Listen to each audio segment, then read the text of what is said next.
Saudara-saudariku, bersyukur dan kita memuji Allah Subhanahu wa Ta'ala atas segala nikmat yang Allah limpahkan kepada kita selama berkehidupan sampai dengan detik ini. Semoga kita semua diberikan kemampuan terbaik untuk mensyukuri segala nikmat dimaksud dengan menjadikan seluruh aktivitas kita sebagai amal soleh yang kita niatkan untuk beribadah kepada Allah Subhanahu wa Ta'ala. Semoga sampai detik ini kita diberi kemampuan untuk meningkatkan takwa dan merealisasikan nilai-nilai keimanan yang telah Allah lekatkan pada diri kita dengan mewujudkan segala bentuk perilaku mulia dalam berkehidupan.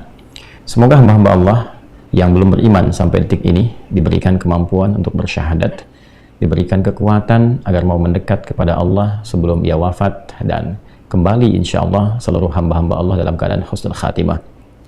Semoga para pelaku maksiat diberikan kemampuan untuk bertobat dan menjadikan sisa kehidupan yang telah diberikan kesempatan oleh Allah untuk meniti nilai-nilai kebaikan di muka bumi ini lebih baik dari apa yang sebelumnya telah dilalui.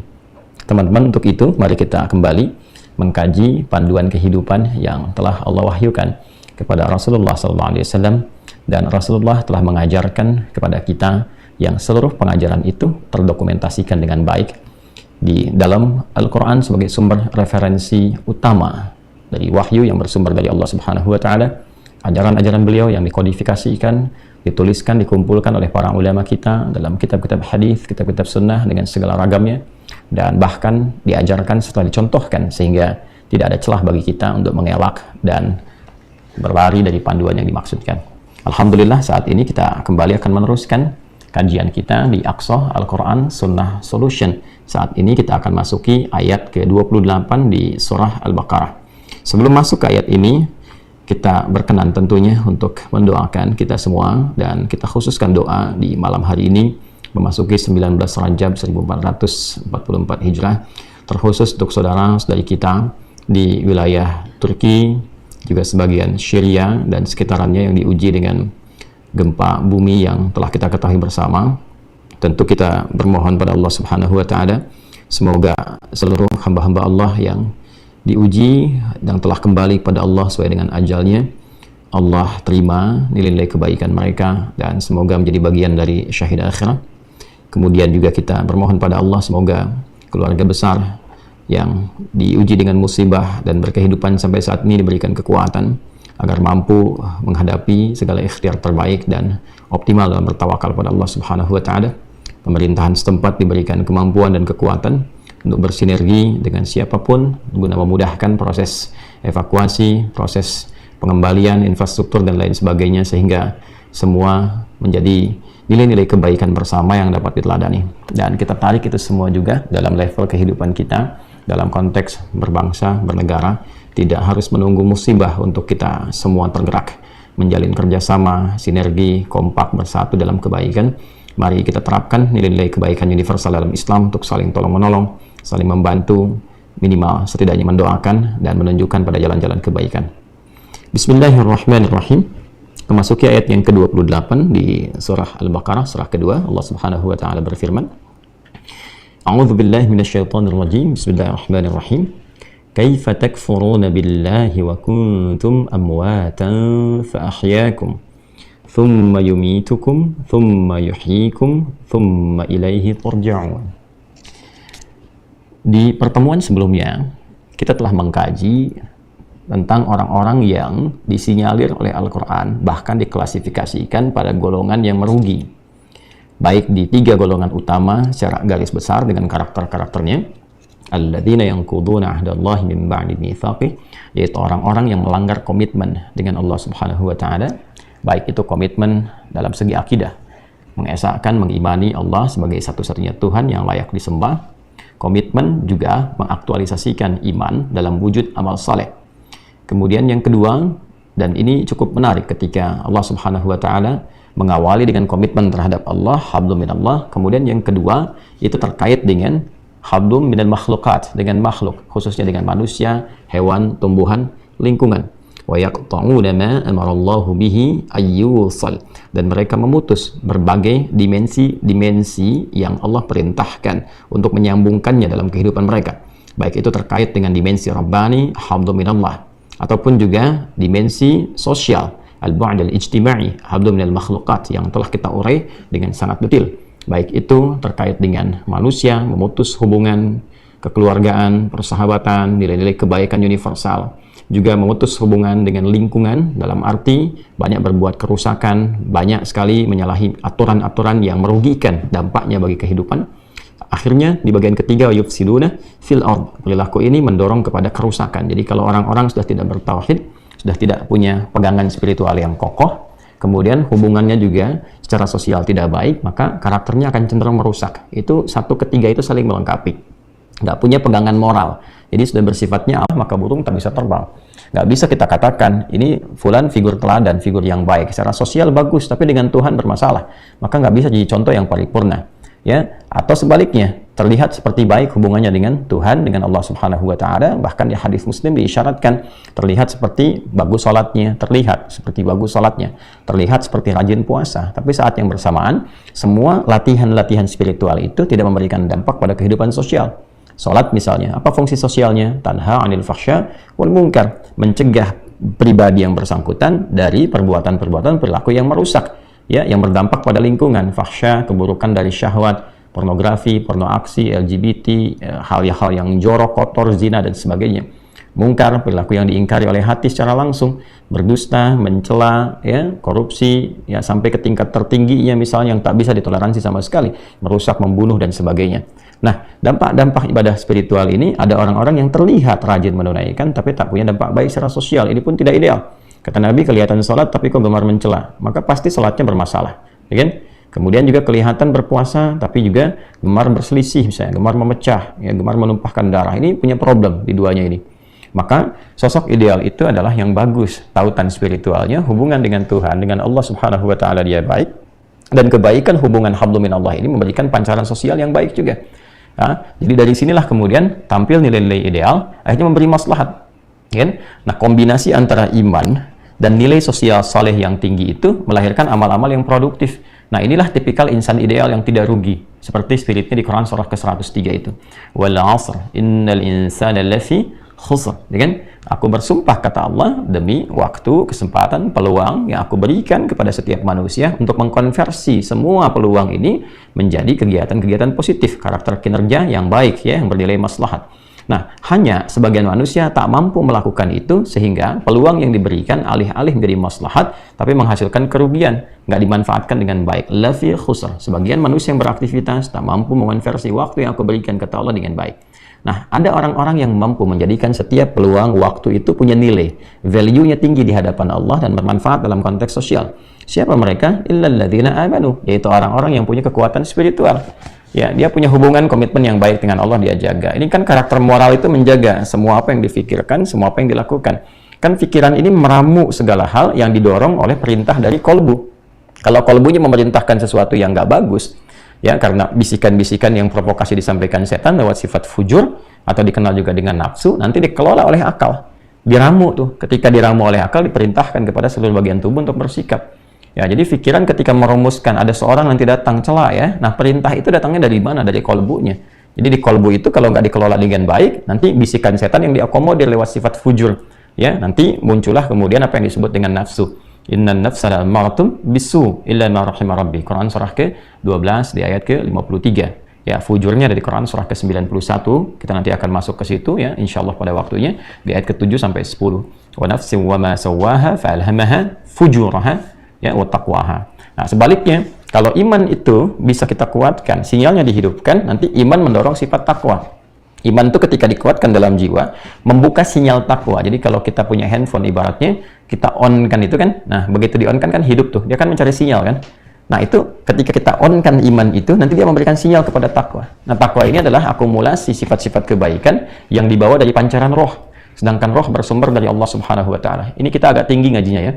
Ya, jadi Allah meniupkan roh, gitu kan? Wa nafakhtu fihi mir ruhi, Quran surah ke-15. Al-Hijr ayat 28 sampai 29. Wa idz qala rabbuka lil malaikati inni khaliqun bashara min salsalin min hama'in masnun fa idza sawaituhu wa nafakhtu fihi min ruhi. Ketika ditiupkan roh karena sumbernya dari Allah, roh itu Quran surah ke-17 ayat 85. Wa yas'alunaka 'anir ruh qulir ruhu min amri Rabbi, karena bersumber dari Allah Subhanahu wa taala, maka dipancarkan semua yang bersumber dari Allah membawa akumulasi sifat kebaikan.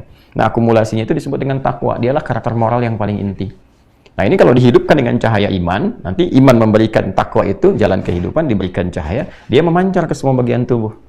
Ya, nah pancaran ini yang akan membimbing pada kebaikan. Karena itu perilaku yang dibimbing oleh iman, digerakkan kemudian, ya, diberikan generatornya kepada sifat takwa, dia akan membimbing semua bagian tubuh kita berbuat baik. Berbuat itu disebut dengan amal. Kebaikan yang didorong dengan iman itu disebut dengan saleh namanya. Maka setelah iman muncullah amal saleh. Illal ladzina amanu wa 'amilus shalihat. Dipahami ya alurnya teman-teman? Karena itu sering akan banyak kita temukan dalam Al-Qur'an perpaduan antara iman dengan takwa yang melatih karakter kinerja. Jadi dari karakter moral, ya, mendapatkan data, diolah, dipancarkan sinyal, keluarlah karakter kinerja. Itu gambarannya, ya, secara cepatnya demikian. Karena itu di Al-Qur'an kita temukan iman, takwa, amal soleh, ya, atau iman dulu, amal soleh dulu, ujungnya takwa. Gambarannya senantiasa demikian.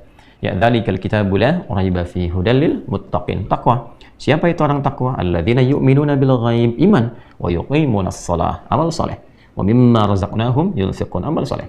Jadi bentar lagi kita mau puasa Ramadan. Dibuka dengan iman dulu kan? Ya ayyuhalladzina amanu. Amal solehnya apa? Kutiba alaikumussyam kama kutiba alal ladzina min qablikum. Takwanya di ujungnya la'allakum tattaqun. Jadi perpaduan antara iman kan kemudian dengan takwa melahirkan amal soleh. Selalu hablum minallah, hablum minal makhluqat. Saya tidak katakan hablum minan nas ya, karena tidak salah bukan. Cuma kurang komprehensif saja, kurang meluas. Jadi kalau hablum minan nas itu hubungan dengan manusia saja. Sedangkan interaksi kita di bumi ini tidak hanya dengan manusia, ya, dengan hewan, dengan tumbuhan, dengan lingkungan. Maka kita sebut dengan hablum minal makhluqat. Ya, hubungan dengan makhluk sekitaran kita. Ekosistem kehidupan yang ada di muka bumi ini pada khususnya. Baik, kemudian kita kembalikan teman-teman sekalian, jika karakter moralnya bermasalah, imannya punya persoalan, saat yang bersamaan hubungannya dengan lingkungan juga tidak baik, maka cenderung merusak, wa yufsiduna fil ard. Maka semua yang dilakukan cenderung mengarahkan pada kerugian, hal yang tidak positif. Ya ulaika humul khasirun, maka orang-orang ini merugi. Dan yang dilakukan semuanya berpotensi menghadirkan kerugian. Jadi kalau orang sudah rusak moralnya itu, ya, kemudian dampaknya ke lingkungan gak bagus, pasti merugikan. Cost-nya sangat tinggi sekali. Ya, baik kepada kesehatan juga akan merugikan. Orang nggak punya karakter moral nih, terus perilakunya buruk, ya, lalu dia akan membuat apa saja yang kira-kira mendatangkan untuk memenuhi kebutuhan nafsu. Nafsu itu bisa duniawi, bisa materi. Ya, sekarang orang demi uang bikin apa saja, nggak peduli merusak atau tidak, nggak peduli bahkan ya mengancam nyawa atau tidak. Ya, bikin obat-obatan yang penting dapat keuntungan yang tinggi. Orang cakap sekarang dapat cuan yang banyak, dia tak peduli ada orang menderita, mungkin orang meninggal, orang wafat, ya kan?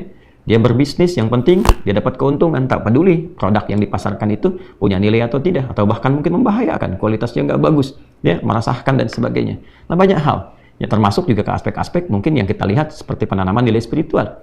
Ya, ini juga jadi catatan, ustadz-ustadz ceramah, ya, harus juga bisa dilihat, harus dipersiapkan dengan baik. Itu kan ceramah harus bisa memberikan manfaat, jangan sampai datang nggak peduli. Yang penting nyampaikan sesuatu, ukurannya dunia, itu sudah bertentangan dengan nilai-nilai moral. Ya ayyuhal mudaththir qum fa'anzir wa rabbaka fakabbir wa thiyabaka fatahhir wa rujza fahjur wa la tamnun tastakthir. Ya, ini kaidah-kaidah dasar di surah Al-Mudaththir itu. Hai orang yang telah berselimut pengetahuan, sebelum mengajar tuh belajar dulu. Belajar yang benar. Jangan sampai datang ke tempat orang mengajar, ya kan, tak menguasai materi, yang penting kelihatan orang bicara 1-2 pulang. Itu nggak disukai dalam Al-Qur'an. Ya, qum fa'anzir, kalau sudah punya ilmu sesuai dengan materi yang akan disampaikan. Orang butuh tafsir, belajar tafsir. Orang butuh hadis, belajar hadis. Dan sampaikan kalau belum punya kemampuan. Diundang ngajar hadis, nggak punya kepakaran di bidangnya, sampaikan. Saya bukan di bidangnya. Referensikan orang lain untuk mengajar. Itu lebih baik. Ya, wa rabbaka fakabbir, niatkan untuk mendekatkan orang-orang kepada Allah. Itu niat dari awal tuh. Ya, supaya Allah meridai, supaya dibukakan cahaya rahmat, pintunya dibukakan keilmuannya, cahaya ditanamkan dan menyentuh kepada jiwa. Wa thiyabaka fatahhir, kemudian juga hadirkan penampilan yang terbaik supaya orang juga nyaman ketika kita datang untuk mengajar. Bayangkan kalau saya datang mengajar menggunakan singlet, ya, kemudian pecinya berantakan, kusut tak karuan, orang mungkin juga tidak akan nyaman untuk melihat apalagi mendengarkan ajaran. Sekalipun mungkin apa yang disampaikan berkualitas, tapi juga ada kesesuaian antara penampilan. Ya, warujza fahjur. Ya, kemudian belajar retorika, jauhkan kata-kata yang tidak bermanfaat, yang tidak jelas, yang tidak bermakna, apalagi dengan caci maki, hal-hal yang kasar dan sebagainya. Ya, hadirkan nilai-nilai kebaikan yang orang bisa mengambil hikmah dari situ. Wala tamnu, ya, tastakfir, dan jangan engkau punya motivasi mengajar itu untuk mendapatkan hal-hal yang sifatnya ya urusan duniawi, ya mendapatkan sesuatu yang lebih banyak. Ini padahal sedikit sebetulnya. Ini bahasa yang indah sekali Quran itu ya. Jadi Quran memberikan satu gambaran psikologi. Ada orang-orang yang kalau mengajar itu hitungannya amplop. Jadi hitung gitu, ya bahasa kitanya amplop gitu kan. Wah ini kalau di sini besar, sini kecil, sehingga prioritaskan yang ini dibandingkan dengan yang ini. Ya padahal boleh jadi orang-orang yang berharap itu sudah luar biasa, menyusun segala hal, menyiapkan segalanya, kadang-kadang menjual ini dan itu hanya untuk mendengar. Tiba-tiba datang hanya 5-10 menit dia pergi begitu saja, ya kan? Dia mengejar yang lainnya atau dia tinggalkan hanya untuk mengejar ya sesuatu yang nilai besar itu rendah di sisi Allah Subhanahu wa taala. Ini gambaran, ini contoh. Jadi karakter moral itu memberikan dorongan yang kuat pada karakter kinerja. Itu gambarannya. Nah teman-teman sekalian, orang-orang yang punya perilaku 3 hal tadi, hubungan dengan Allah nggak bagus, secara sosial juga tidak baik, lalu sifatnya cenderung merusak, itu lalu kemudian oleh Al-Quran secara satir diberikan satu pengingat yang kuat, tegas, ya, tapi dalam saat yang bersamaan juga ada kecaman yang sangat kuat sekali. Ya, maka Allah sampaikan di ayat ke-28, kaifa takfuruna billah. Hei, perilaku engkau yang menyimpang ini, itu bagian dari pengingkaran atas komitmen yang telah engkau bangun dengan Allah dan aturan-aturan yang telah engkau tetapkan, yang dengan itu engkau berkehidupan. Ya kan? Nah, jadi perjanjian para manusia dengan Allah ketika akan memulai tahap kehidupannya itu kan berkomitmen mengesahkan Allah, siap berbuat kebaikan dan menjadikan segala aktivitas itu dalam kerangka ibadah. Maka yang diberikan panduan oleh Allah, dituntun lewat Rasulullah. Itu kan jelas di Quran surah ke-7 Al-A'raf di ayat ke-172. Wa idh akhadha rabbuka min bani adama min zuhurihim dzurriyyatahum wa ashhadahum ala anfusihim alastu birabbikum qalu bala syahidna. Kalimat bala syahidna seringkali kita bahas ini dalam beberapa topik pembahasan termasuk dalam bab akidah. Bala syahidna ini komitmen tertinggi yang nanti akan setiap waktu bahkan 5 kali dalam sehari dikuatkan terus komitmen ini dalam sholat yang kita kenal dengan syahadatain, itu kan? Ya, asyhadu an la ilaha illallah wa asyhadu anna Muhammad Rasulullah. Ini komitmen. Apa komitmennya? Alastu bi rabbikum, untuk menjadikan Allah Subhanahu wa taala, ya kan, sebagai Rabb.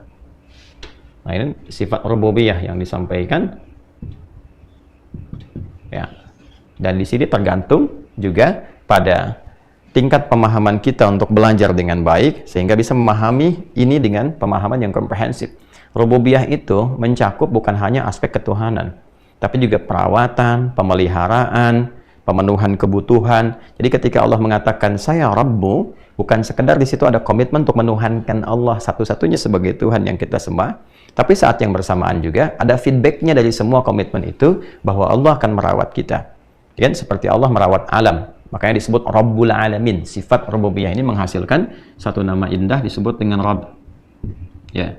Alhamdulillahi Rabbil Alamin, yang merawat, memberikan kebutuhan, menyehatkan, menyembuhkan, memaafkan kalau salah, mengampuni kalau berbuat dosa, dan turunan-turunan yang lainnya. Ya kan? Nah, inilah yang menjadikan kita seringkali kalau bermohon menggunakan kata Rabb. Ya Rabbighfirli wa liwalidayya warhamhuma kama rabbayani shaghira. Rabbana atina fid dunya hasanah wa fil akhirati hasanah wa qina adzabannar. Dan bagian-bagian lain yang terkait dengan turunan sifat-sifat manusia yang mungkin, ya kan, memintakan perlindungan atau berbuat hal-hal yang berpotensi menjadikan diri kita secara fitrah memanggil nama ini, termasuk saat berbuat salah. Rabbana zalamna anfusana wa illam taghfir lana wa tarhamna lanakunanna minal khasirin. Rabbana la tu'akhidhna in nasina aw akhtana, dan seterusnya ayat. Ini gambarannya. Nah, ini teman-teman sekalian, dari komitmen yang sudah ada ini, ya kan? Kemudian diturunkan dalam bentuk syahadat dan dikuatkan tiap hari setidaknya 5 kali itu dalam sholat tuh. Untuk bisa kalimat itu diimplementasikan dalam semua aspek kehidupan kita, perilaku kita. Nah, ketika komitmen ini, kalimat ini diwujudkan dalam bentuk perilaku, ya, maka itu yang disebut dengan ibadah namanya. Ibadah, bukti penghambaan kita kepada Allah. Dan konsekuensi dari sebuah komitmen itu kan adanya perilaku yang menunjukkan kita punya komitmen. Apa komitmennya? Diwujudkan dalam bentuk perilaku. Saya mencintai keluarga. Apa wujud komitmen cinta itu? Saya buktikan dengan kasih sayang, menyayangi istri, menyayangi anak-anak, bermain dengan mereka, bercanda, menyenangkan, dan sebagainya. Itu bagian dari komitmen. Nah, karena itu, hasil dari ini menghasilkan ibadah. Ibadah. Ini. Ya kan? Nah, ini satu konsep yang sangat dahsyat dalam Islam, ya. Nah, ibadah kemudian satu hal yang dihasilkan dari komitmen ini, syahadat kebertuhanan kita kepada Allah Subhanahu wa taala. Yang paling menarik adalah ini kan dari awal pokok penciptaan, ya kan? Usia 4 bulan dalam kandungan kan, ini kan belum terlahir, ya kan? Komitmen ini sudah dibangun sebelum tercipta, ya, sebelum ajal ditetapkan, ya, jadi dibangun komitmen lalu ditetapkan oleh Allah beberapa hal dalam berkehidupan, baik itu ajalnya, rezekinya dan sebagainya. Nah, yang paling menarik dalam bahasa Arab, mencipta itu disebut dengan khalaqa, ya kan? Penciptanya khaliq, yang tercipta makhluk. Nah, kaitan antara ibadah dengan penciptaan, jadi visi penciptaan ini diarahkan untuk ibadah, nanti disampaikan oleh Allah secara singkat dan padat di Quran, surah ke-51, Adz-Dzariyat, ayat 56. Wa ma khalaqtul jinna wal insa illa liya'budun. Nih, korelasinya. Nah, apa hubungan ibadah ini dengan aspek kebertuhanan, dengan nilai-nilai rububiyah yang terkandung di dalamnya? Nanti korelasinya ditemukan di Quran, surah ke-20, Thaha, ayat ke-14. Ya. Innani anallahu, Allah, la ilaha illa ana, nggak ada Tuhan selain aku yang layak dipertuhankan, fa'budni, maka buktikan komitmen kebertuhanan engkau itu dengan beribadah kepadaku. Ini di Islam itu Masya Allah semuanya jelas, teratur, terukur dengan sempurna, nggak ada celah bagi kita untuk bisa menyoal atau bahkan mengelak gitu ya, karena saking sempurnanya yang ngaturkan Allah itu. Nah, nanti dari titik ini pun ketika kita bertanya lagi bagaimana caranya beribadah, bagaimana caranya beriman dengan baik, menjaga komitmen ini, itu diterangkan kembali nanti, ya. Dengan apa? Satu, diberikan satu panduan yang disebut dengan Al-Quran, ya kan? Di Al-Quran dijelaskan pokok-pokok keimanan, bahkan terkait dengan ilmu untuk menguatkan iman. Fa'alam annahu la ilaha illallah. Dan ilmunya itu dibagi cabang lagi, nanti melahirkan 6 pokok itu kan, 6 rukun iman. Terkait dengan ibadah dijelaskan apa saja yang pokoknya, seperti sholat, kemudian juga nanti ada puasa, ada zakat, ada haji, umrah, dan sebagainya. Yang paling menarik ketika Anda bertanya, ini ada nih keterangannya di Al-Quran, tapi caranya bagaimana? Ya kan? Maka, Masya Allah, detil diterangkan lagi. Setelah itu ditunjukkan langsung, bukan hanya penerang, bukan hanya pencerah, tapi juga penuntun. Jadi penerang, pencerah, penuntun. Dengan adanya apa? Ditunjuknya seorang Rasul untuk menjelaskan. Ya, membawa tuntunan untuk menjelaskan ini sebagai jalan hidup dalam Al-Quran, ya, dan juga di dalam bahasa Arab bahkan secara pokok disebut dengan sunnah, sesuatu yang disusun untuk menjadi jalan yang diikuti. Sunnah sumbernya dari siapa sunnah ini? Segala yang dilekatkan kepada Rasul, segala yang dilekatkan kepada Rasul, ya, baik perkataan, perbuatan, sifat, sikap dan sebagainya disebut dengan hadis. Maka kita mengenal istilah Al-Quran dan hadis, kemudian Al-Quran dan sunnah gambarannya. Jadi teman-teman sekalian, maka kita sekalipun bertanya, Anda bertanya-tanya, gitu kan, itu langsung dijawab. Nggak ada yang tidak ada jawaban. Gimana ibadahnya mewujudkan iman? Ya udah sholat. Gimana cara sholatnya? Ditemukan di hadis. Gimana prakteknya? Ditemukan di sunnah. Apa implikasi sholat bagi lingkungan, bagi kehidupan kita? Jelas. Dijawab lagi di Quran. Ada semua. Quran surah ke-29 misalnya, ayat ke-45. Inna sholata tanha 'anil fahsya'i wal munkar. Ini terkorelasi. Bisa nggak sampai di titik ini saja dulu kita merenungi? Jadi kalau bukan dari pencipta kita, bagaimana manusia bisa membuat seperti ini? Ya, coba bisa nggak ditunjukkan saat ini atau esok hari misalnya, ada manusia yang bisa membuat konsep kehidupan seperti ini. Terukur, teratur, sempurna. Saling berkorelasi. Sulit. Dan komparasikan dengan keyakinan manapun. Silahkan. Coba lihat bagaimana konsep antara nilai-nilai ketuhanannya, dan di Quran itu nggak ada masalah. Anda mau cari dari sisi apapun, nggak bisa menyoal. Makanya konsep ketuhanan dalam Islam itu konsep ketuhanan yang paling jelas. Nggak bisa disoal. Ya mau disoal bagaimana gitu. Semua dijelaskan.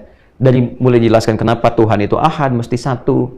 Ya? Tidak beranak, tidak diperanakan. Dan harus berbeda dengan makhluk. Dan semua logis sekali. Laisa kamitslihi syai' wa huwas sami'ul basir. Dia kan sifat-sifat pokok Tuhan itu dipertuhankan nggak boleh sama dengan selain Tuhan, dengan makhluk. Kalau ada sama berarti akan berpeluang menjadi Tuhan. Ya kan?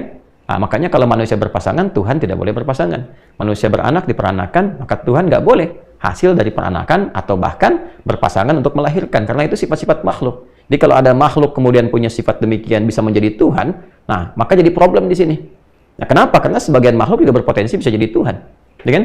Nah, maka harus totally different, harus beda sama sekali, 100%. Ya, 100% berbeda. Nah, ini masuk akal semua, jadi nggak bisa disoal. Masalah ibadahnya jelas. Diatur dengan sempurna. Coba, di mana bisa Anda tunjukkan praktek ibadah secara nas, dalil, itu bisa dilacak sempurna. Ya. Jadi bukan rekayasa manusia, Tuhannya berfirman, dijelaskan oleh nabinya, runtut dari awal sampai akhir, dan bukan penemuan rekayasa gitu, dituntun pakai dalil tuh, dan dijelaskan kenapa begini, kenapa begitu, dampaknya apa, prakteknya bagaimana, dan nyata hasilnya. Hasilnya nyata. Kalau engkau kerjakan ini, maknanya begini. Kalau engkau lakukan ini, hasilnya akan seperti ini. Jelas, secara teoritis itu jelas, dipandu, panduannya jelas. Kemudian secara praktikal juga nyata hasilnya. Keterjadian nyatanya luar biasa gitu. Dan ini nggak ditemukan dimanapun. Ini menunjukkan kalau nggak ditemukan dimanapun karya manusia, bahwa ini bukan karya manusia. Ini menunjukkan, ini firman Tuhan, ini petunjuk Allah Subhanahu Wa Taala yang menunjukkan kebenaran risalah Islam.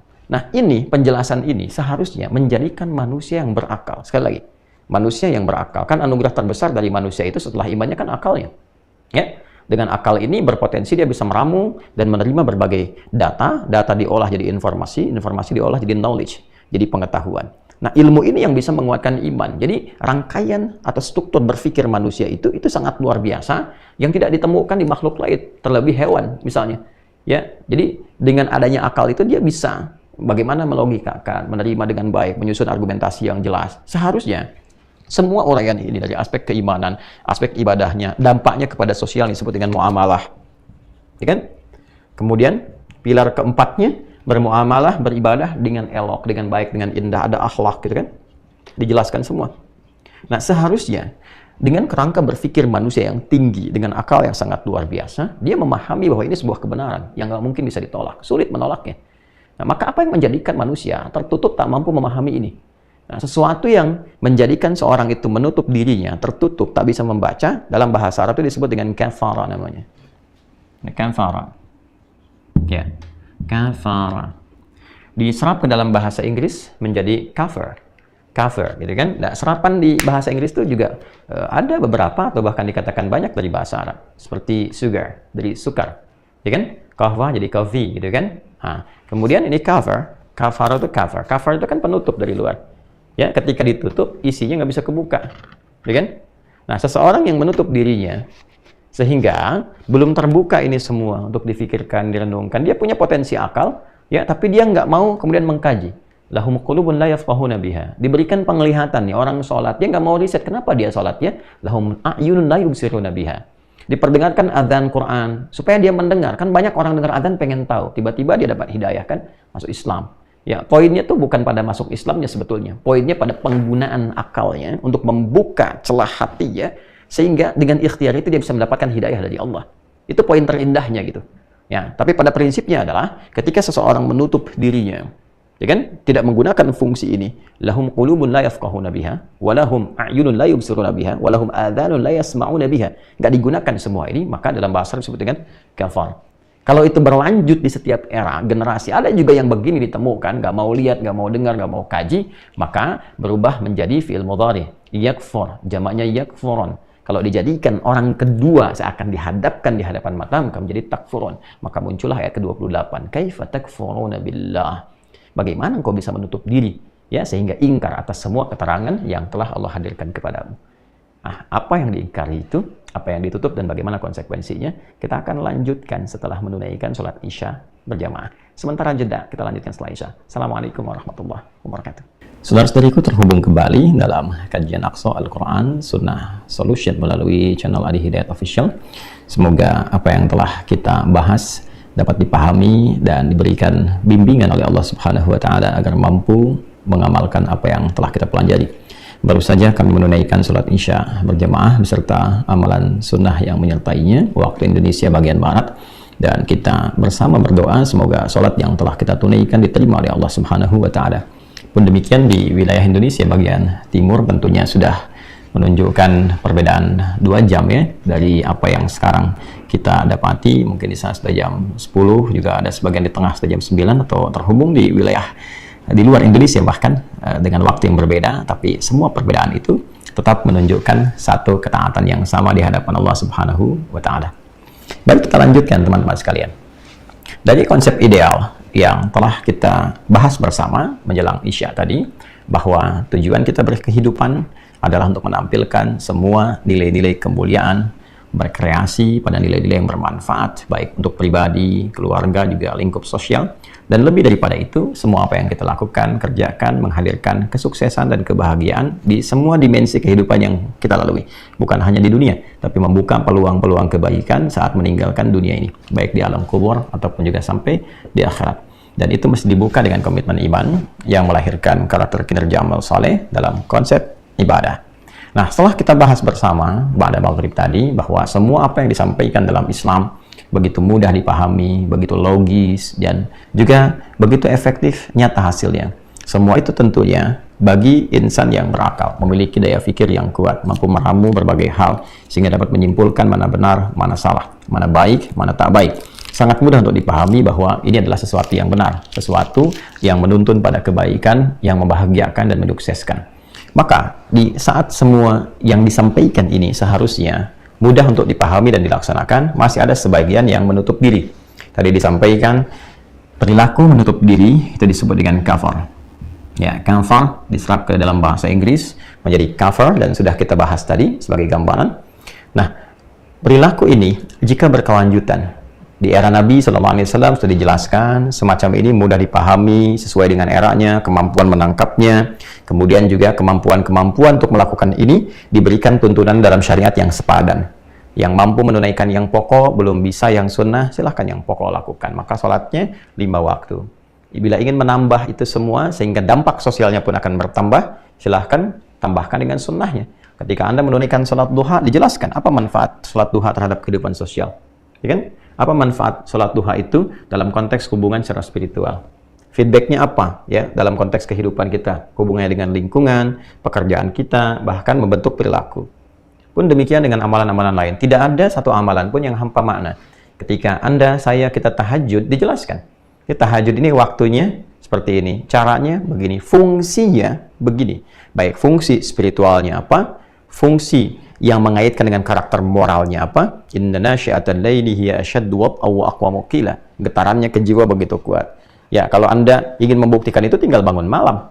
Kalau bangun malam dalam suasana yang tenang, suasana hati sedang nyaman, coba berdoa. Beda nggak rasanya dengan siang hari? Pasti sentuhannya akan berbeda, ya kan? Kemudian dampak spiritualnya apa? Ini turun Quran surah 17 kan? Ayat 79 sampai dengan 81. Wa minal laili fatahajjad bih nafilatan lak. Sebagian malam Anda bisa bangun, ya walaupun itu bukan amalan pokok, amalan tambahan sunnah, tapi dampaknya apa? Asa ayyab'atsaka rabbaka rabb maqaman mahmudah. Hubunganmu yang terkoneksi dengan Allah dengan baik, bahkan meningkat tinggi itu, ya membuka semua ruang-ruang konektivitas itu yang memudahkan engkau untuk mendapatkan capaian-capaian yang tinggi. Maka mengantarkan kau ke puncak yang terbaik, karena Allah Maha menguasai segalanya. Ya, wa qur rabbi adkhilni mudkhala sidqin. Engkau punya akses yang bagus dengan Allah. Allah membuka semua akses untukmu dalam beraktivitas. Wa akhrijni mukhrajas sidqin, memberikan jalan keluar ketika engkau merasakan kesulitan. Wa ja'alni min ladunka sultanan nasira. Ya, dan ketika engkau mengalami satu kebuntuan, butuh pertolongan, Allah langsung menolongmu karena aksesmu kuat terhadap Allah. Ya, jadi digambarkan dengan sangat jelas. Namun tentunya sejak di era Nabi SAW ada perilaku-perilaku menutup diri. Ya kan? Ada orang-orang yang masih menutup, belum mau menerima karena memang mungkin ada orientasi-orientasi dunia yang merasa bahwa dengan mengikuti ini, nah ada kesalahpahaman di sini. Ya, makanya saya katakan yang merasa ada kesalahpahaman. Dia menduga dengan mengikuti ini dia kehilangan dunia, dia kehilangan kedudukan, dia kehilangan pengaruh, dia kehilangan harta benda. Mereka lupa bahwa pemilik semua itu Allah. Ketika mendekat kepada Allah, semua akses dibuka. Ya, siapa yang tidak tahu Umar bin Khattab, Uthman bin Affan, Abu Bakar As-Siddiq, Ali bin Abi Thalib radhiyallahu ta'ala anhum jami'an. Abdurrahman bin Auf, Tamim Ad-Dari radhiyallahu ta'ala anhuma. Ya, bukankah orang-orang itu sahabat-sahabat mulia, tokoh-tokoh terbaik, ketika mendekat dan mempelajari, mengamalkan semua tuntunan risalah ini secara kafah, secara komprehensif, apa yang terjadi? Mereka menjadi bintang, ya, dan sosok yang sangat ideal di zamannya, keteladanan yang menginspirasi dan bertambah kedudukannya. Umar itu siapa sebelum masuk Islam? Tokoh memang betul, sosok yang kuat, tapi setelah masuk Islam, kekuatannya bukan hanya untuk menjadikan dirinya terhormat, tapi juga menjadikan dirinya sebagai inspirasi untuk dunia. Ya, naik levelnya dari lokal menjadi global, naik kedudukannya, jadi Amirul Mukminin, sosok yang terhebat di masanya, terbesar, punya kedudukan, pengaruhnya begitu luas. Kapan itu terjadi? Setelah menunaikan konsep ini. Abu Bakar As-Siddiq, ya, siapa lagi misalnya? Uthman bin Affan, sampai sekarang asetnya masih ada. Kapan itu terjadi? Setelah kembali ke sini. Dengan semua profesi yang dijalani, pilihan apapun, Anda bisa memilih sebagai ilmuwan kah? Ya kan? Ahli ibadah kah? Ya, sebagai pebisnis kah? Sebagai diplomat kah? Birokrat kah? Silahkan. Di Islam itu indahnya begini. Dan semua tersanad, bukan fiktif gitu. Orang-orang kadang ingin menemukan superhero sampai membuat satu imajinasi dan lahirlah tokoh-tokoh fiksi. Superman, ya kan? Yang lain-lainnya, Superboy dan seterusnya, ya, sampai ke tokoh kartun dan sebagainya. Kita itu punya yang nyata gitu loh. Dan sanadnya bisa dilacak, sirahnya lengkap. Bukan hanya tahu orangnya, bapak ibunya pun ditampilkan sampai generasi ke atasnya. Ini keturunan si fulan, si fulan, si fulan, si fulan sampai ke atas. Bisa diurut gitu. Ya, dan itu indah, dalam Islam tuh lengkap. Anda mau cari sosok siapa? Di bidang bisnis, ini si fulan. Diplomasi, ini si fulan. Birokrasi, si fulan. Dan mereka mewarisi kurikulum, artinya ketika dipelajari, sosok perjuangan mereka itu tidak terhenti pada sosoknya. Tapi apa sih yang membuat mereka seperti itu? Keteladanan apa? Panduan apa? Kurikulum apa yang mereka pelajari, yang mereka terapkan dalam hidup, sehingga menjadi seperti itu. Itu diriset oleh generasi setelahnya. Dipraktekkan maju. Coba lihat zamannya sahabat radhiyallahu taala anhum jami'an dengan tabi'in rahimahumullah. Ya, dan semakin tinggi kan membentuk peradaban, semakin sukses, semakin luas. Itu sesuai eranya gitu. Ya, jadi ketika di era sahabat belum ada A, di era tabi'in dipraktekkan sesuai eranya menjadi sesuatu. Setelah itu ada peradaban baru. Ya, dari segi arsitektur semakin berkembang, ya, dari segi akses bahkan sampai ke militer juga semakin berkembang. Alutsistanya juga bertambah sesuai dengan eranya. Dan itu dari mana ditemukannya? Riset. Riset, pengetahuan melahirkan banyak produk kan. Coba lihat di masa-masa keemasan itu, riset berbagai hal segalanya. Masya Allah. Ya ini dari sini gitu. Jadi beragama itu nggak kaku, nggak terbatas pada aspek spiritual di sini saja, tidak. Ada pancaran spiritualnya ke aspek sosialnya. Di sini nanti banyak lagi menghasilkan karya-karya dan seterusnya. Dan dalam konteks apa? Ibadah. Jadi bedanya seperti itu. Ada orang-orang yang memenuhi hajat dunianya saja. Membangun bangunan itu untuk ya arsitektur indah, bagus. Ya bagus dalam konteks dunia. Tapi orang yang punya karakter moral yang kuat, ya secara keimanan ibadah, dia mendedikasikan karyanya itu untuk mendapatkan ridha Allah, itu bedanya. Itu poinnya gitu. Jadi dia jaga tuh hukum-hukum itu supaya bagus, indah, ya, enak, nyaman. Saat yang bersamaan Allah suka. Jadi dunia dapat, akhirat pun punya value dan terjamin itu. Ini bukan cuma dunianya, dan dia aman setelah meninggalkan dunia. Itu cara berpikirnya, komprehensif ya. Nah, ada orang-orang yang masih menutup diri. Di era Nabi, ya kalau ini kata kerjanya, verbnya, fi'alnya, kita ingin alihkan ini, konversikan ke bentuk noun-nya, ya. Kata bendanya, ya dalam bentuk misalnya subjek pelakunya, isim fa'il namanya. Maka berubah dari fi'il, ya, kepada isim, dan bentuknya pelaku, subjek, fa'il. Ya kan? Ismul fa'il. Maka jadikan ini menjadi kafir begini, kafir. Orang yang menutup diri, belum mau menerima, belum mau membuka dirinya, itu halus banget bahasanya tuh.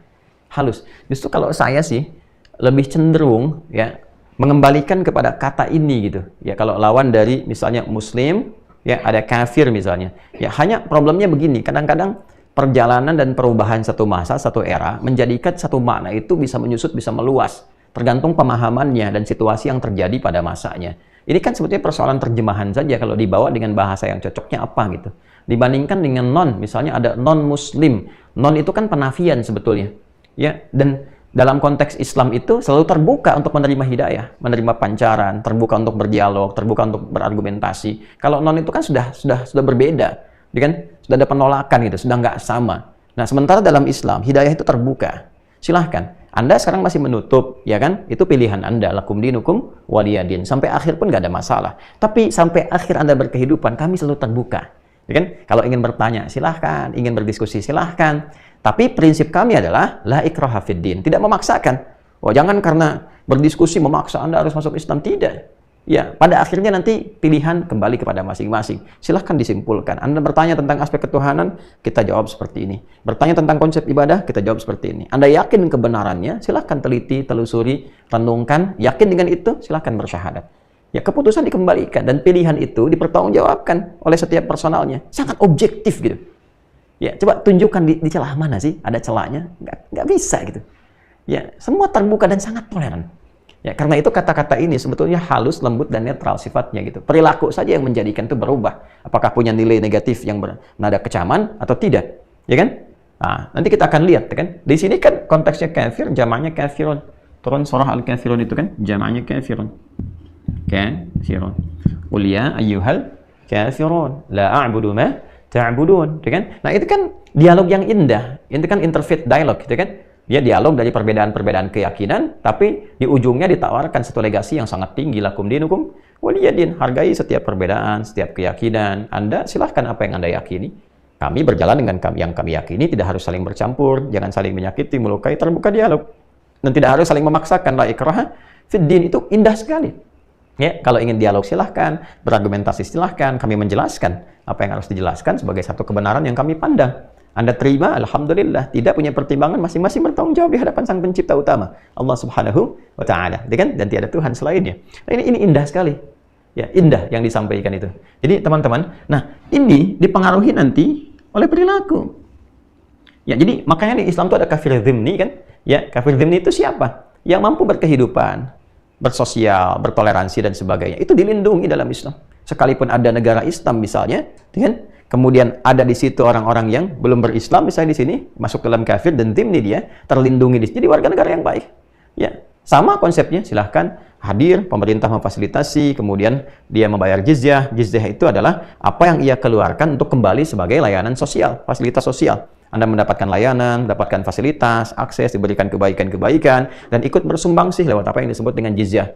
Ya, kalau diskemakan sekarang kayak pajak yang kembali, ya. Tapi sifatnya adalah pelayanan. Ya, bukan mengambil untuk memberikan beban, jadi lebih kepada upeti, dan itu bukan seperti itu. Ya, gambarannya adalah diterima, sedangkan Anda mendapatkan fasilitas yang sesuai dengan kebutuhan Anda. Sedangkan akses-akses yang nggak bisa diakses seperti orang-orang yang beriman dan sebagainya, ya ke ibadah, ke yang lain dan sebagainya, ya itu terbatas pada apa yang telah diyakini. Ya, seperti ke masjid misalnya untuk mendapatkan pelayanan-pelayanan peribadatan sesuai dengan keyakinan dan seterusnya. Nah, ini gambarannya. Nah, adapun orang-orang yang merusak itu yang dikecam. Ya, yang mendolimi, yang membunuh, yang memprovokasi dan sebagainya. Jadi kalau kita kaji ayat-ayat tentang kafar dan turunannya dalam Al-Quran, kita akan temukan kapan menjadi kecaman, ya, kapan ada nilai-nilai toleransi, kapan ada nilai-nilai keberagaman dan sebagainya, tercover oleh semua ya makna ini. Jadi di sini mungkin penting untuk diriset dan dikembangkan. Nah, kalau kata kerjanya kemudian berkelanjutan, bukan hanya di satu era saja, tapi juga era berikutnya. Generasi berikutnya, maka berubah jadi fi'il mudhari yakfur. Kalau ini dihadirkan untuk menegaskan ke bentuk kedua, dari yang nggak ada dikedepankan untuk menunjukkan sesuatu yang sangat ketat, ya, sesuatu yang tegas, ya. Kenapa sih kamu begitu, gitu kan? Kenapa sih kamu ingkar? Kenapa menutup diri? Maka jadikan bentuk kata kedua menjadi takfur, dari yakfur jadi takfur.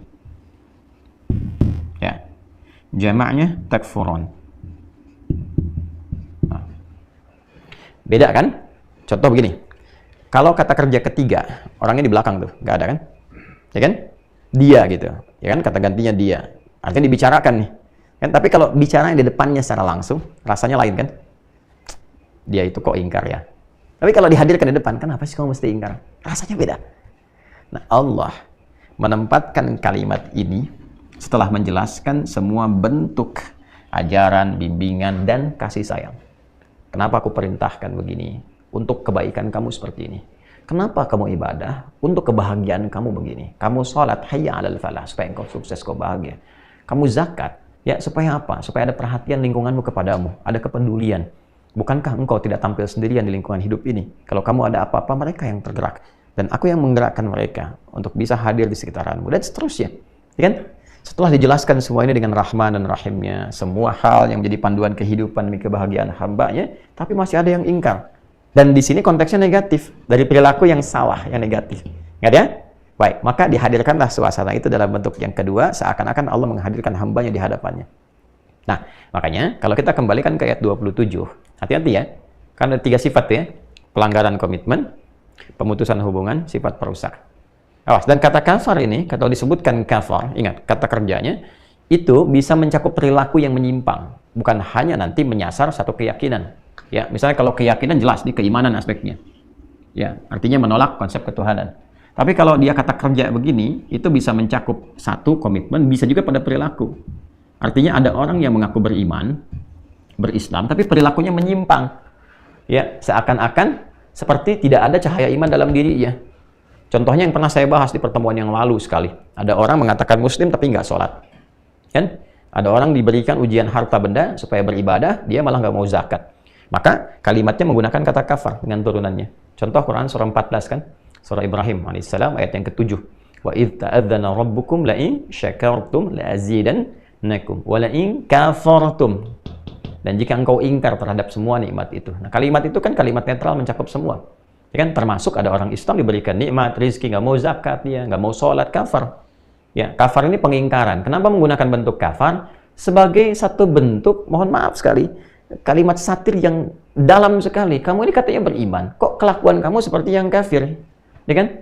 Yang menutup diri, yang belum beriman, yang nggak punya cahaya gitu. Ya, kalau mereka kafir, misalnya kafirun tidak sholat karena nggak ada iman.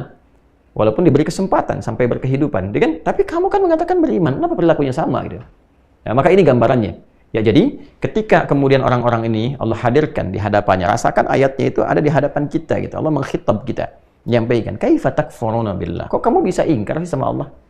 Nah, engkau, kalian tuh, pakai kata kedua. Kaifa takfuruna billah. Jadi kalau kita tarik ini, kita ambil dulu dalam konteks keislaman bagi yang muslim misalnya. Ya, ambil contoh langsung.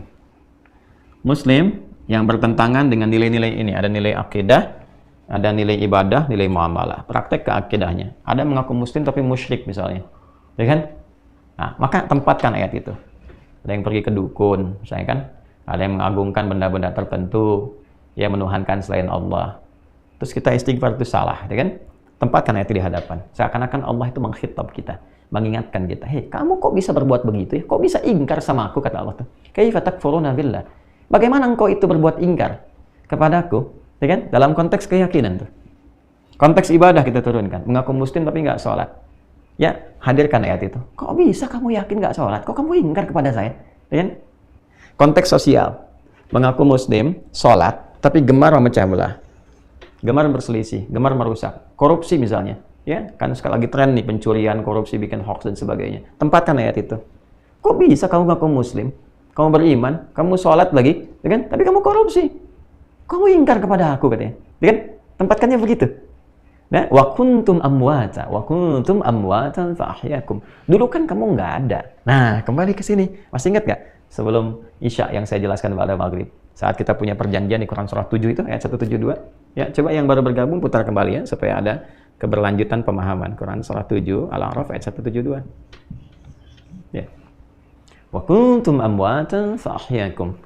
Kok bisa kamu ingkar dengan aku? Melanggar komitmen? Dulu kan kamu nggak ada. Kamu ini nggak ada, nggak eksis loh. Gitu kan? Aku yang menjadikan kamu ada. Dan kita punya perjanjian ini. Wa idz akhadha rabbuka min bani adama min zuhurihim dzurriyyatahum wa asyhadahum ala anfusihim alastu bi rabbikum qalu bala syahidna. Sebelum bala syahidna ini kamu nggak ada apa-apanya. Maka nanti kita baca di tafsirnya Ibnu Abbas radhiyallahu taala anhuma, Tanwirul Miqbas bin tafsir Ibnu Abbas radhiyallahu taala anhuma. Ya kan? Kaifa takfuruna billahi wa kuntum amwatan. Dulu kamu nggak ada, nggak eksis, kamu nggak ada. Kamu aku jadikan itu dengan komitmen. Apa komitmennya ini? Ada komitmen uluhiyah, ketuhanan kepada Allah dengan sifat rububiyahnya. Komitmen ibadah, komitmen berbuat baik secara sosial, komitmen berakhlak yang mulia. Kok bisa kamu mengatakan bala syahidna, siap ya Allah, tapi setelah berkehidupan kamu ingkar? Kamu dulu nggak ada, kamu nggak eksis. Aku yang ciptakan, kok kamu ingkar kepada aku? Kamu ini bagaimana, kata Allah? Kamu ini bagaimana? Ya, aku yang Tuhan, kamu ini hamba. Aku yang menghidupkan, aku yang mematikan. Kok kamu bisa ingkar kepada aku? Kamu ambil Tuhan selain aku. Sedangkan kamu kembali kepada aku. Aku yang menghidupkan, aku yang mematikan. Kan? Nah, kalau dia belum ingat ini, maka dibawa ke suasana sekarang. Kaifa takfuruna billahi wa kuntum amwatan fa ahyakum. Kalau kamu nggak ingat dulu, fa ahyakum. Sekarang kamu hidup nih, kata Allah. Tsumma yumitukum. Bukankah kamu hidup sekarang ini akan meninggal juga? Nah, dimintalah berpikir. Diminta berpikir. Pakai thumma bukan pakai fa, memberikan batas waktu. Ini disebut dengan ajal. Ya. Jadi coba lihat di ayatnya. Kaifa takfuruna billahi wa kuntum amwatan fa ahyakum. Itu pakai fa. Ya kan? Jadi yang tadinya nggak ada, ya, dengan proses yang cepat ditiupkan wahyu jadi pakai fa. Ya kan? Tapi setelah dia berkehidupan, terlahir, ya, setelah rahim terlahir berkehidupan, maka diberikan batas waktu kehidupan namanya ajal. Quran surah 7 ayat 34. Walikulli ummatin ajal. Fa idza jaa ajaluhum la yastakhiruna sa'atan wa la yastaqdimun. Setiap orang yang berkehidupan itu punya ajal, batas waktu berkehidupan. Ila ajalim musamma, batas waktu yang berkehidupan yang telah ditetapkan. Ya kan? Nah, makanya karena ada ajal yang dilewati, ada jarak berkehidupan, pakai thumma di situ. Ya, thumma yumitukum. Jadi kalau engkau katakan, saya lupa tuh, saya nggak tahu kapan saya berkomitmen denganmu ya Allah. Ya kan? Kalau kamu lupa, sekarang sadar, mumpung masih hidup. Gitulah bahasanya. Sekarang kamu hidup kan? Nah, diajak kita oleh Al-Quran berpikir. Tsumma yumitukum. Sekarang kamu hidup, akan selamanya nggak di sini? Dibalik oleh Allah. Tidak ya Allah. Ya, kamu akan meninggal kan? Akan wafat kan? Iya ya Allah. Nah, sekarang ditanya lagi, dibalikan. Siapa yang mau wafatkan kamu? Setelah wafat kamu kemana? Diajak berpikir. Coba, setelah wafat kamu kemana? Ya kan? Temukan jawabannya. Cari dimanapun referensi, kitab apapun yang menerangkan secara detil kehidupan setelah kematian. Bahkan di situ kalimatnya menggunakan yumitukum.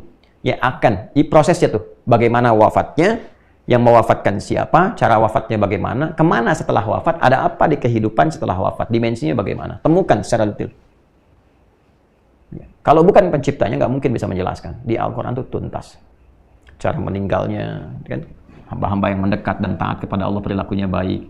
Turun Quran surah ke-89 ayat 27 sampai 30. Ya ayyatuhan nafsul mutmainnah irji'i ila rabbiki radiyatan mardiyah. Dipanggil dengan panggilan yang indah. Ya kan? Kemudian nafasnya mulai kedatangan maut. Quran surah ketiga ayat 185. Kullu nafsin dha'iqatul maut. Yang bawa mautnya siapa? Allah tugaskan malakul maut. Quran surah 32 ayat 11. Qul yatawaffakum malakul maut alladhi wukkila bikum. Ya kan? Pindahnya kemana nanti kubur? Afala ya'lamu idza bu'thira ma fil qubur. Kehidupannya bagaimana di alam kubur. Kalau tadi konsisten perilakunya baik, di Quran surah ketiga Al-Imran misalnya ayat 169 sampai 171 misalnya. ولا تحسبن الذين قتلوا في سبيل الله أمواتا بل أحياء عند ربهم يرزقون فرحين بما آتاهم الله من فضله ويستبشرون بالذين لم يلحقوا بهم من خلفهم ألا خوف عليهم ولا هم يحزنون. Lengkap kok. Sampai nanti yang ingkar bagaimana ditampakkan kepada yang neraka pagi dan petang, cara meninggalnya bagaimana, jelas. Tuh. Coba temukan. Bisa di mana temukan itu? Nah, kita diajak berpikir sekarang, kamu hidup ya, kata Allah tuh sekarang. Kamu nggak ingat saya ya, kamu ingkar kepada saya. Kamu berbuat curang dalam perilaku, katanya muslim, katanya beriman, tapi curang, suka mencela, berselisih, dan sebagainya. Berbuat maksiat, intinya demikian. Sedangkan kamu yakin akan meninggal. Kok nggak merubah diri persiapan untuk pulang? Pada yang beriman. Kamu yakin saya Tuhan. Kamu sudah tahu saya Tuhan. Kamu akan kembali kepada saya. Dan kamu tahu kalau kembali itu mesti bawa bekal baik. Karena pilihannya cuma surga dengan neraka. Kalau kamu sekarang merasa bekalnya kurang, kenapa engkau nggak perbaiki? Sehingga sisa waktumu lebih baik dari sebelumnya. Lalu kita bertanya, caranya bagaimana ya Allah? Turunlah taubat. Tubu ilallahi taubatan nasuha. Dan langsung dicintai oleh Allah. Innallaha yuhibbut tawwabin. Dan jelas, terurut sekali di kalimat penyesalannya. Misalnya Quran surah 7 Al-A'raf, dari ayat 26 sampai 27 tuh, sampai kita temukan Rabbana zalamna anfusana wa illam taghfir lana wa tarhamna lanakunanna minal khasirin. Akumulasinya Quran surah kedua ayat 286. Rabbana la tu'akhidna in nasina aw akhtana sampai dengan ujungnya. Lalu mendapatkan cintanya di Al-Baqarah ayat 222. Innallaha yuhibbut tawwabin wa yuhibbul mutatahhirin. Jadi dosanya di Quran surah keempat tuh. Dari mulai di ayat ke-17 misalnya, ya kan? Sampai dengan ayat ke-18-nya. Innamat tawbatu 'ala Allahi lil ladzina ya'maluna as-su'a bi jahalatin tsumma yatubuna min qarib dan seterusnya. Ada. Ditemukannya di mana coba? Islam tuh utuh, jelas. Nah, ini bagi yang muslim. Ya, bagi yang belum beriman, masih menutup diri, kafir, dibalik oleh Allah. Nah, sekarang kata Allah, kalau engkau meninggal, kau mau kemana? Coba, yang engkau yakinin sekarang, coba cari, terangkan. Sampai engkau ketemu. Ya, kalau meninggalnya bagaimana? Ada nggak keterangannya? Bukan pendapat-pendapat manusia, bukan keterangan-keterangan. Ditantang oleh Allah, ditanya, yang informasinya kembali ke Tuhan yang kau yakini. Yang kau pertuhankan itu. Coba cari, detil, betul nggak? Bahkan ditanya dulu, status ketuhanannya, bagaimana bisa menjadi Tuhan? Kapan menjadi Tuhan? Apa cirinya dia Tuhan? Lalu dikomparasikan, sampai kita yakin betul gitu. Jadi, Islam itu menelisik sampai ke tingkat keyakinan tertinggi. Jadi logika bisa menerima dengan baik, hati bisa meyakini pun dengan kuat. Dan itu perpaduan keduanya. Ya. Jadi di Islam itu seimbang gitu, antara ilmu dengan iman itu seimbang. Imtak dengan ipteknya itu seimbang. Nah, ini gambarannya teman-teman. Nah, thumma yumitukum, thumma ilaihi turja'un. Ya kan? Nah, kemudian kamu diwafatkan, dihidupkan kembali, dibangkitkan, ya, untuk kembali pada Allah Subhanahu wa taala. Kaifa takfuruna billahi wa kuntum amwata? Bagaimana engkau sih bisa menjadi pribadi yang ingkar? Sementara dulu engkau nggak eksis, disindir tuh, satir sekali, ya kan? Lalu Anda katakan misalnya, saya lupa ya Allah, ya kan? Saya lupa, kan nggak tahu dulu dalam kandungan bagaimana. Tapi kan kamu sekarang hidup, kamu diingatkan sekarang. Kau dengar adzan, kau lihat orang sholat, kau lihat ceramah. Sekarang kau buka YouTube, era digital ada pengajian. Kau bisa kau mampir ke tempat-tempat yang belajar ngaji, pelajaran-pelajaran demikian. Hah? Dulu engkau nggak ada. Fa'ahyakum, Allah hidupkan. Mumpung masih hidup sekarang, pelajari dirimu. Kemana engkau akan pulang? Persiapkan dirimu. Ya, thumma yumitukum, karena pada saat yang engkau akan meninggalkan dunia, engkau wafat. Thumma yuhyikum. Nah, dari setelah itu ada kehidupan kembali, dibangkitkan lagi. Dan tidak hanya sampai di situ, Allah jelaskan nanti di ayat lain. Tadi yang saya sampaikan, bagaimana meninggalnya, prosesnya bagaimana, saat dibangkitkan seperti apa. Tsumma ilaihi turja'un, pada akhirnya engkau akan mempertanggungjawabkan semua perilakumu itu saat kembali kepada penciptamu.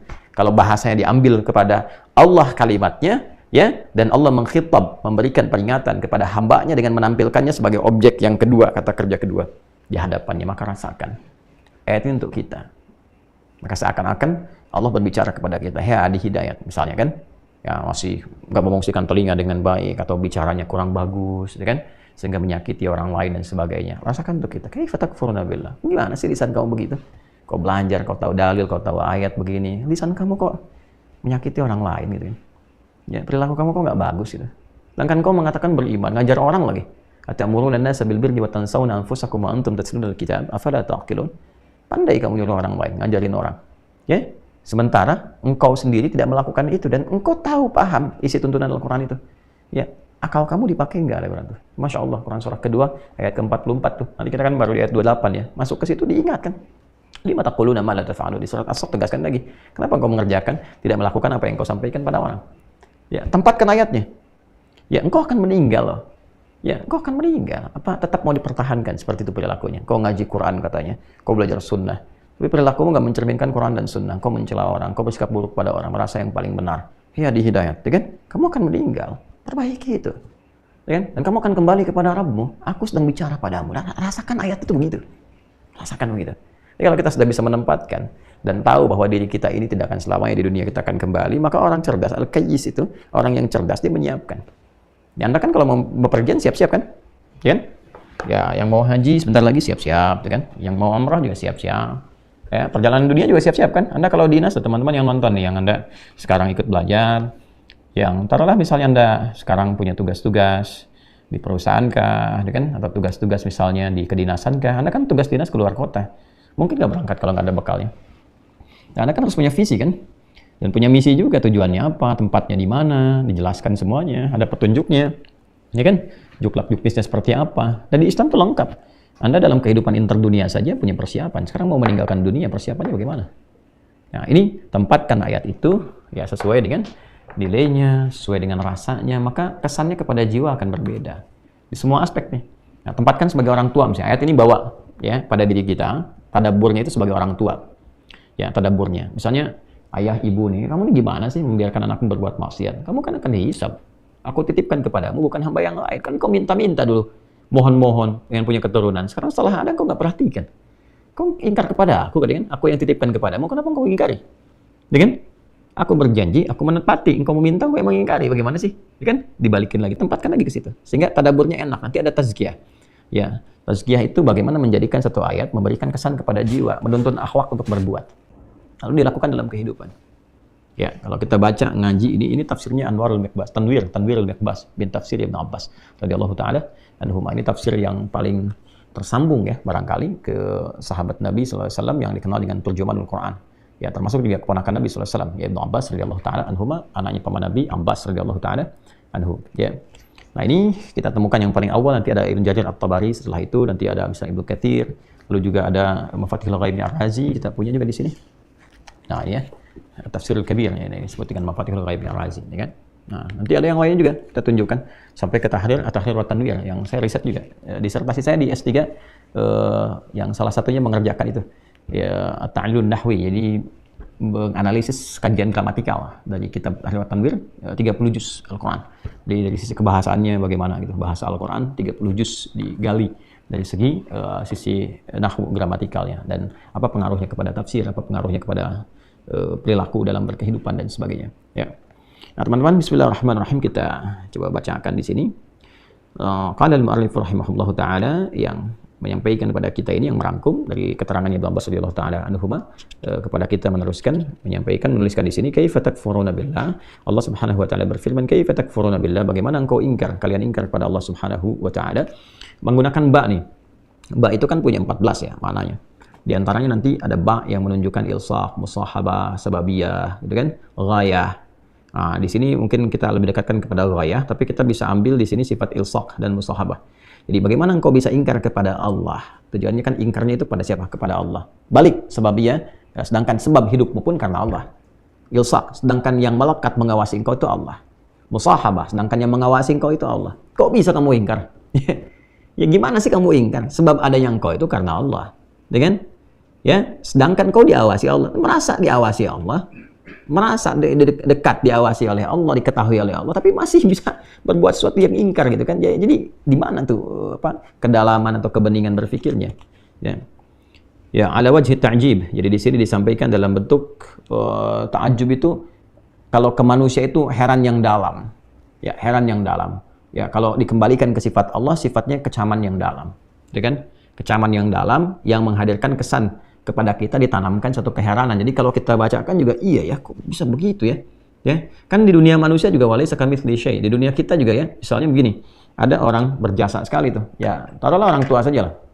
Ya, ayah, ibu, kan? Ibu yang telah mengandung, melahirkan, merawat dan sebagainya, memberikan perhatian dan sebagainya. Tiba-tiba anaknya durhaka. Terus ibunya berkata, "Nak, kok bisa berkata kasar sama ibu, Nak? Ibu kan yang ngandung kamu, Nak. Yang melahirkan, memberikan ASI, merawat, menyayangi yang kamu, gak pernah nyakitin. Kok sekarang kamu kata-katanya kasar sama ibu? Kok bisa begitu ya? Ya kan? Ibu punya rahim. Dan ingat, Allah sifatnya rahim. Loh, coba rasakan suasana itu tuh. Balik. Dan Allah tuh lebih dalam. Aku yang menghidupkan engkau.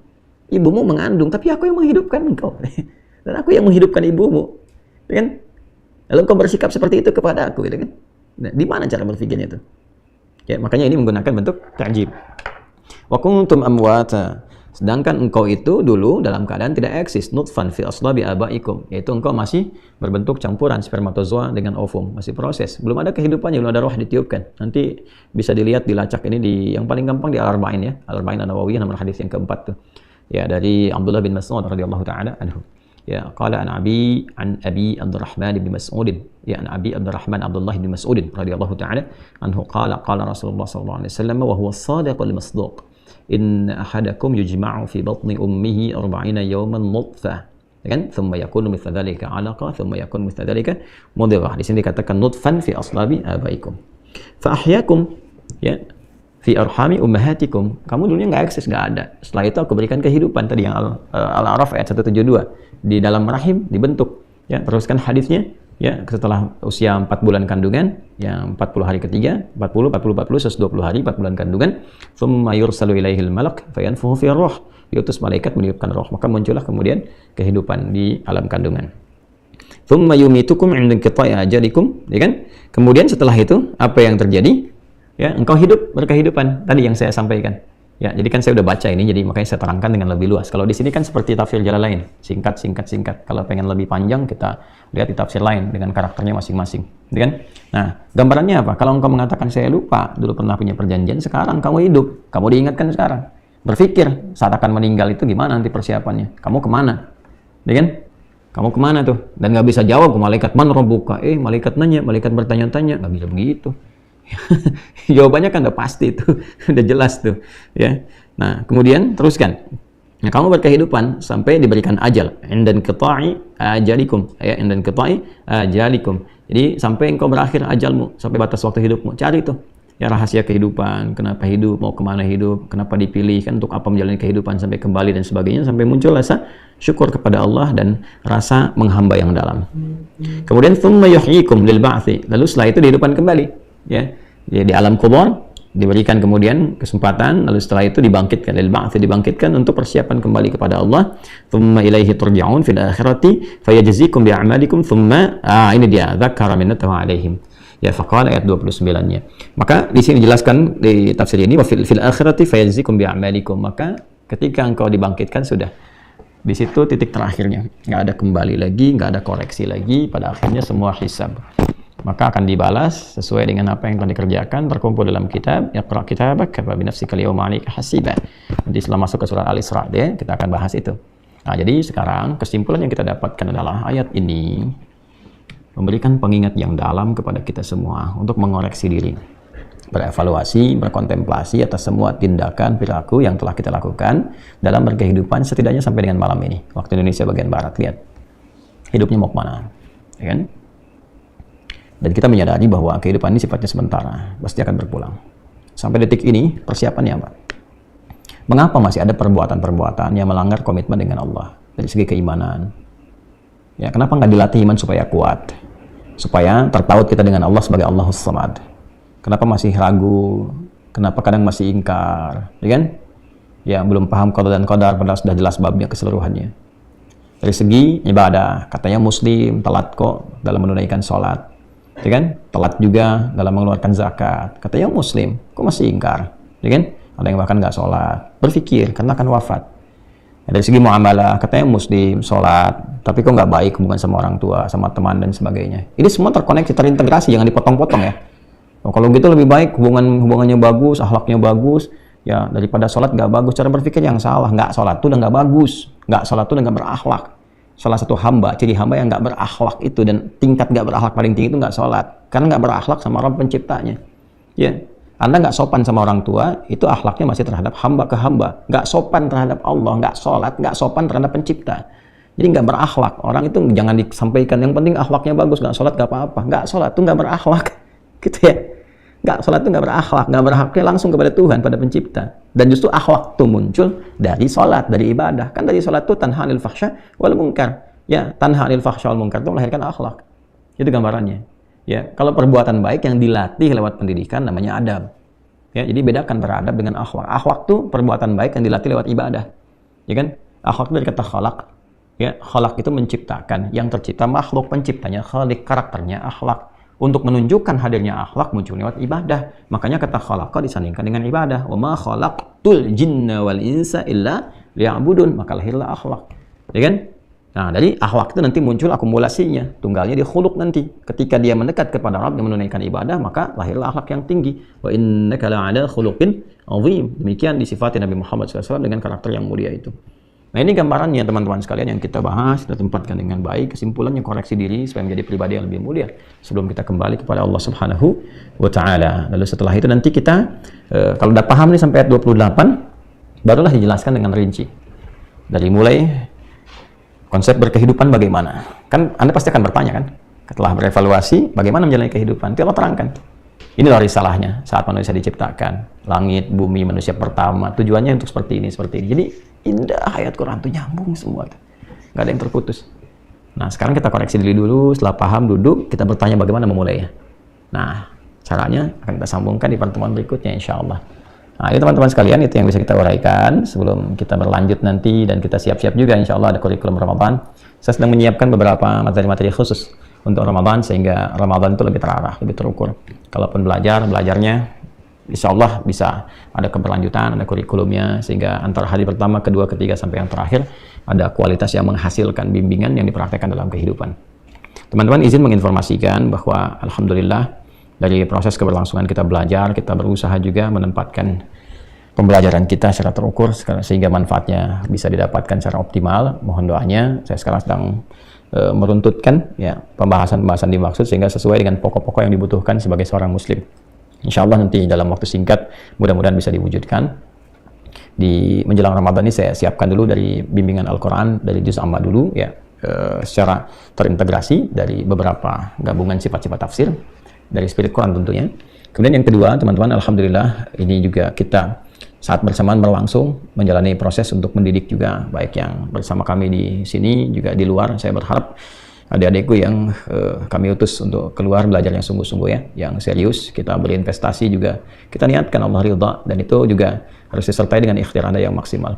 Kita sudah berusaha ya, dari membiayai, mendoakan dan sebagainya. Tinggal sekarang kembali keseriusan Anda dan kami harapkan supaya pulanglah menjadi ulama-ulama yang baik, yang benar ya, dan kita siapkan di sini fasilitas-fasilitas yang bisa mengakomodasi ketika Anda pulang. Kita sedang bangun pesantren, teman-teman ya, jadi adik-adik yang belajar juga dari PAUD ke SD ke selanjutnya insya Allah nanti dalam waktu yang dekat kita bisa siapkan.